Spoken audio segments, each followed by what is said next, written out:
মাথাভাঙা ২ নং ব্লক জুড়ে বন্ধের মিশ্র প্রভাব, গ্রেপ্তার ৫। কেন্দ্রীয় সরকারের কৃষক বিরোধী আইন কর্মসংস্থান প্রভৃতি বিষয়ে অভিযোগ জানিয়ে ৭ দফা দাবিতে সারা ভারত জুড়ে সাধারণ ধর্মঘটের ডাক দেয় কেন্দ্রীয় ট্রেড ইউনিয়নগুলি। তাদের ডাকা ধর্মঘটের মিশ্র প্রভাব পড়ল মাথাভাঙা ২ নং ব্লক জুড়ে। বৃহস্পতিবার সকাল থেকে মাথাভাঙা ২ নং ব্লকের বিভিন্ন এলাকায় বন্ধের সমর্থনে মিছিল ও বিপক্ষে পাল্টা মিছিল চলে। এদিন ঘোকসাডাঙ্গা, পারুডুবি, রামঠেঙ্গা, জয়ন্তীরহাটের বাজার, ৫ নম্বর বাজারের দোকানপাট কিছু অংশ বন্ধ থাকলেও অপরদিকে ফুলবাড়ি, কুশিয়ারবাড়ি, নবগঞ্জ বাজারের দোকানপাট খোলা রাখা হয়েছে বলে জানা যায়।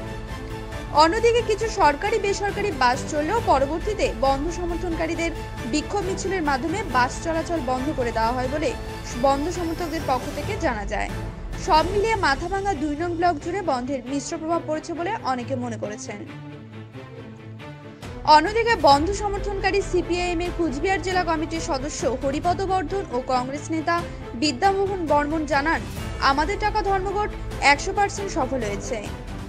সাধারণ মানুষের সমর্থনে আমাদের এই ধর্মঘট পূর্ণ সফলতা পেয়েছে। কিছু সরকারি বেসরকারি বাস চললেও আমরা বিক্ষোভ মিছিল করে বাস চলাচল বন্ধ করে দেই। অন্যদিকে জয়ন্তীরহাট থেকে আমাদের ৫ জন কর্মীকে পুলিশ গ্রেপ্তার করেছে বলে তারা জানান।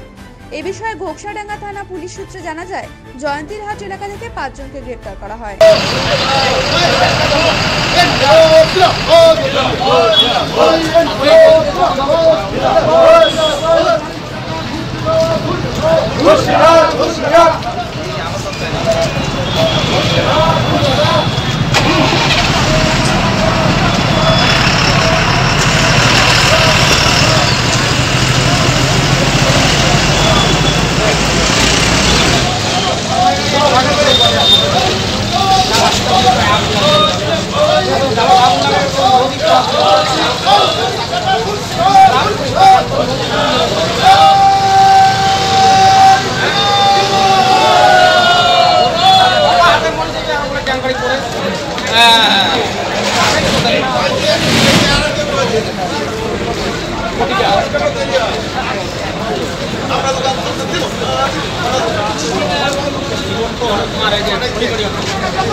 আরে ডুববে